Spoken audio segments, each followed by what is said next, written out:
Well, here in Hawaii tonight, thousands of members of the military are pretty relieved that they will continue receiving paychecks since the government shutdown was averted.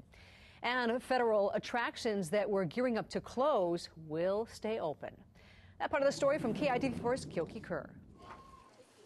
At the Navy Exchange and Commissary tonight near Pearl Harbor, active duty personnel and their spouses had been getting ready to go without paychecks. Concerned stores like these would close temporarily if the federal government shut down.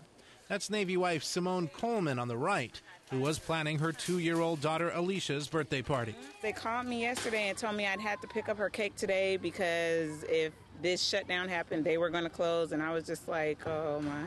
Coleman, like many shoppers here tonight, is relieved a last-minute deal kept the federal government operating, but still upset her family got so close to having their paycheck delayed. And I think it's kind of wrong to expect my husband and her husband and other people's husbands and sons and daughters to go out here and fight for you, and then you don't even want to pay me.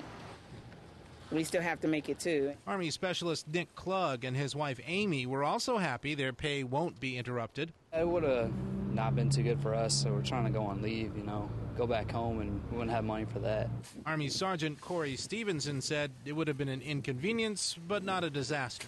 If you plan like you're supposed to plan, you should have at least some money in the bank, so you're not worried about it. National park sites like the Pearl Harbor Visitor Center would have closed since the shutdown would have put its 26 employees temporarily out of work.